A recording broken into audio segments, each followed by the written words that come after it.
Que ce soit votre première ou 10e fois en Thaïlande, que vous y soyez expatrié ou voyageur, dans cette vidéo, je vous montre un quartier hors des sentiers battus à Bangkok où il y a très peu de touristes.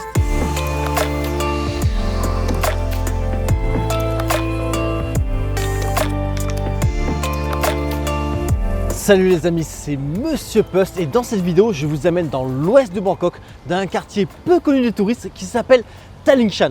Et vous allez voir que c'est un endroit sympa pour passer la demi-journée, voire même la journée. Et c'est parti, on est dimanche, donc on commence tranquille à un café que j'aime bien qui s'appelle Rolling Rooster.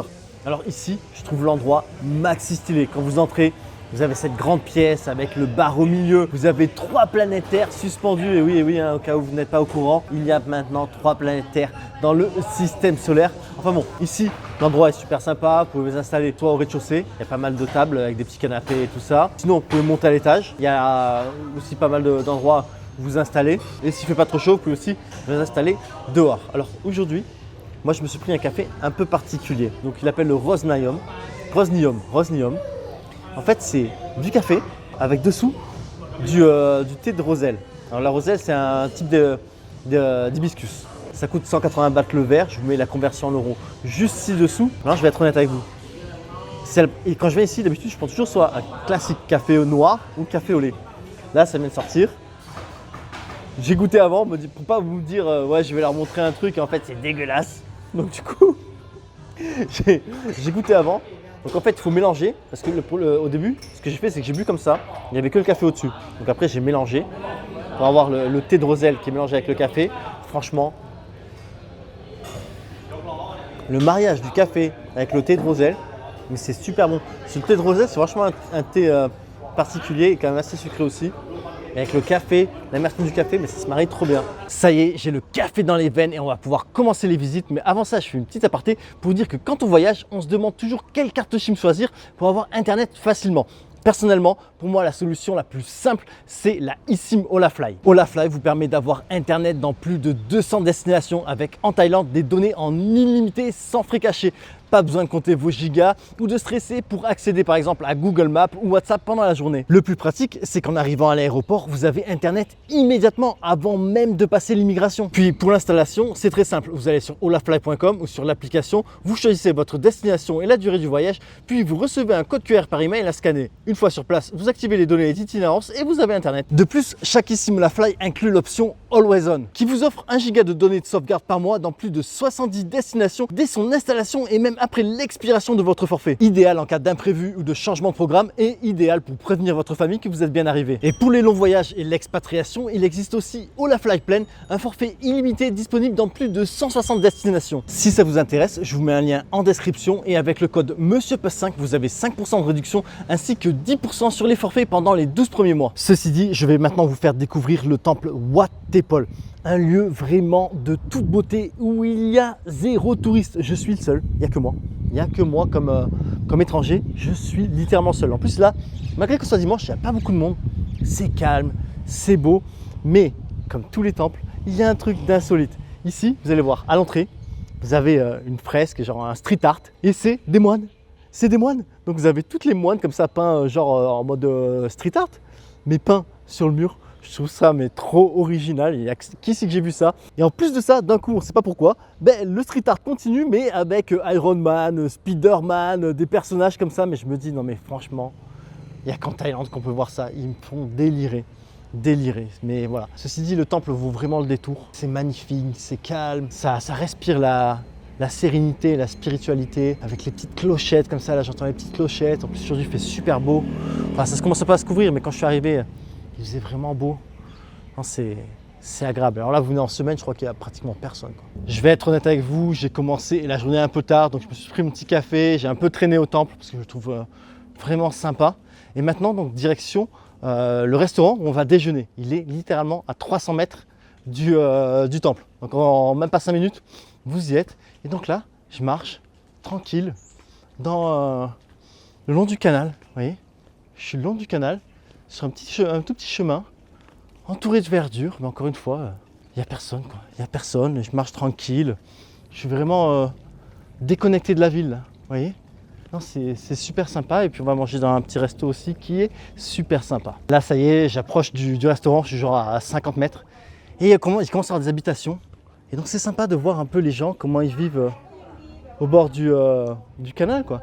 On voit les habitations comme ça, on voit un peu ce qu'ils entreposent sur leur terrasse, les petites passerelles. Enfin, on peut s'imaginer un petit peu la vie au bord de ce canal, quoi. Donc je trouve ça original, je trouve ça dépaysant. Comme je vous dis que ça fait une fois ou 10 fois que vous venez à Bangkok, vous vivez ici, c'est quand même sympa. Je veux dire, moi j'aime bien venir ici de temps en temps, ça me coupe de la ville. C'est facile d'accès, c'est pas loin. Je veux dire, un dimanche, vous n'avez pas forcément envie si vous êtes un peu fatigué ou feignant, vous voulez sortir, mais vous ne pouvez pas aller forcément loin.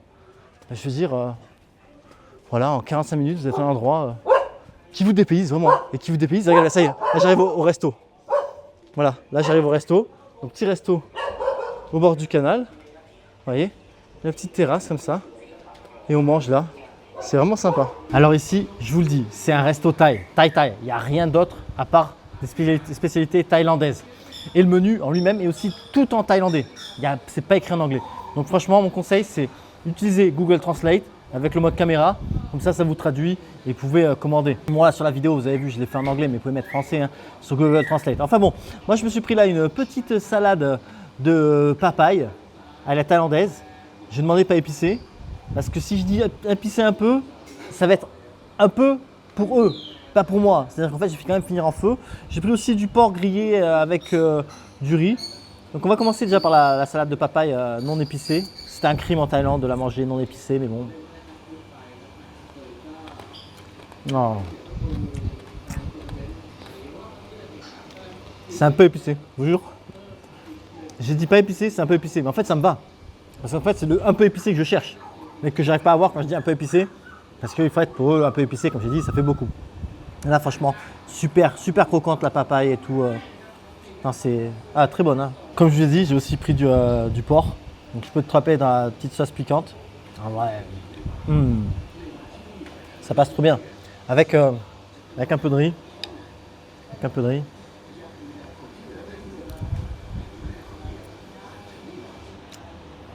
Oh là là là. Le porc est tendre. La sauce, parfaite, délicieuse. Ah, c'est magnifique. Hein. Ce resto, de toute façon, c'est une valeur sûre. Voilà. C'est la deuxième fois que je viens. La première fois, j'ai pris un gros poisson frit. C'était super sympa.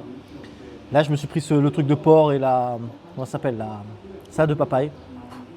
Pareil, au top. Alors, le resto, il est situé au bord du canal. Au bord du canal, juste en face d'un temple. Pas le même temple qu'on a visité, un autre temple. Et donc, ils vendent aussi ces genres de gros trucs de pain. Ça coûte 60 bahts. 60 bahts, ça fait genre un peu plus d'1,50 €. Et alors, je vais vous montrer pourquoi c'est fait. Je prépare les morceaux, vous allez voir. Je pense que vous comprenez. Hein, mais vous allez voir, ça va être sympa. Donc c'est une activité, surtout si vous venez avec des enfants, ça peut être sympa. Du coup, c'est parti, on va voir s'il y a du monde. Ouais. Il n'y a pas trop de monde dans celui-là. Attendez, j'en jette plus. Peut-être que ça va les faire venir. Ils arrivent à choper des morceaux. Regardez, je le jette le truc en entier. Regardez comme ils arrivent à le manger. Le truc, il y en a des fois, ils gobent. Mais ceux-là, ils sont petits. C'est les silver carp. Regarde, il y en a même des albinos. Hein, là, qui commencent à arriver. Hop là. Allez, ils commencent à tous arriver là. Hop là, vous avez vu les albinos qu'il y a? Il y en a plein d'albinos là. Allez. Voilà, faut vous amuser avec ça, les enfants, ils aiment beaucoup. Hein. C'est le ventre plein qu'on reprend les visites. Et donc, la prochaine visite, peut-être que vous l'avez deviné, c'est le temple qui est juste en face du restaurant. Alors, pour y aller, il y a cette passerelle. Voilà, passez au-dessus du canal là. Et vous êtes déjà au temple. Donc, vraiment, c'est genre 1 minute. Et regardez bien quand vous êtes sur la passerelle, des fois, vous voyez des varans nager. Donc, moi, la dernière fois que je suis venu ici, c'était en avril à Songkran. Songkran, c'est le nouvel an thaïlandais. D'ailleurs, si vous voulez, j'ai fait une vidéo. En fait, Songkran, c'est la plus grosse bataille d'eau du monde. J'en ai fait une vidéo quand je l'avais fêtée à Chiang Mai. Donc cette vidéo-là, je vous mets le lien en description si vous voulez la regarder. Franchement, c'est super sympa. Et donc la dernière fois quand je suis venu ici, il y avait justement un varan qui nageait ici dans le canal. Il passait sous le pont, la petite passerelle. Et il nageait. Bon, aujourd'hui, comme vous pouvez voir, il n'y en a pas. Donc Je ne vous garantis pas qu'il y ait des varans tout le temps. Par contre, si vous allez au parc Lumpini, pareil, j'ai fait une vidéo. Cette vidéo-là et aussi, je vous mets le lien en description. Vous pouvez voir assurément des varans. Mais alors là, des varans, des trucs taille de crocodile, quoi. Franchement, c'est top. Donc la petite visite du temple maintenant. Deuxième temple. Après avoir passé la passerelle, je suis arrivé au temple Wat Intra Wat. Alors ici, c'est un plus petit complexe bouddhiste que le temple précédent, mais qui est vachement sympa. On va rentrer là, dans ce temple-là, vous allez voir. Ce qui est bien, c'est qu'on peut monter jusqu'au Bouddha. Vous allez voir, vous allez comprendre de suite. Donc là, je vous dis une petite astuce. Là, vous voyez, la porte, elle est fermée. Et en fait, si vous venez que c'est fermé, n'hésitez pas à aller sur les côtés. Et normalement, les portes sont ouvertes. Donc, ne vous fiez pas à vos premières impressions, même ici. Si la porte de devant est fermée, allez sur le côté. Enfin bon, avant d'aller à l'intérieur, je tenais à vous dire que j'ai écrit un e-book guide voyage en Thaïlande de plus de 380 pages dans lequel vous allez retrouver des itinéraires sur 1 semaine, 2 semaines, 3 semaines, 4 semaines, mais également des destinations détaillées avec des choses à faire et à voir, des hôtels pour tous les budgets, les endroits où manger. Franchement, c'est un e-book hyper complet qui va clairement être votre meilleur compagnon pour votre prochain voyage en Thaïlande. Et donc, si vous désirez l'obtenir, vous allez tout simplement sur mon site www.monsieurpost.com ou scanner ce code QR qui vous amènera directement sur la fenêtre du e-book Guide Voyage en Thaïlande ou cliquez sur le lien en description. Donc ceci dit, comme je vous disais, là, la porte est fermée. Donc on va faire le tour, passer par là. Maintenant, ça, ce bâtiment-là, peut-être que vous devinez avec la cheminée, c'est le crématorium. Voilà, donc c'est ici que les gens incinèrent les personnes décédées. Donc on va entrer sur le côté. Normalement, c'est ouvert. Et on va voir ça ensemble, directement. On va voir. On va voir. Alors c'est fermé là, ce côté-là. J'ai quand même essayé. Alors il faut toujours enlever ses chaussures pour avant d'entrer. C'est pour ça que moi j'aime bien mettre des claquettes. C'est comme ça au moins, ça s'enlève et ça se remet en 2 secondes. Alors, attention, suspense.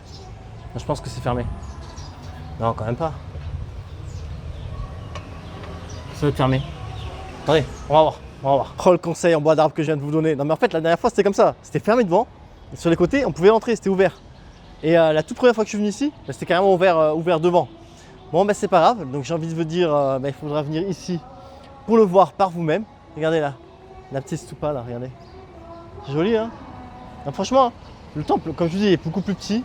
Mais c'est sympa à visiter, c'est juste en face du resto. Et ça complète votre demi-journée. Vous faites un petit café tranquille. Première visite du temple. Petit déjeuner posé au bord du canal. Et vous terminez ici. Vous avez complété une demi-journée. Si vous voulez vous la couler douce, vous pouvez même agrandir, aller au nouveau marché des fleurs. Si à midi vous ne voulez pas manger à ce restaurant, pas loin, il y a le marché flottant Klong Lat Mayom. Donc ça c'est aussi, il est à peu près d'ici à quoi, 3 km et demi. Donc c'est des possibilités qui sont jouables.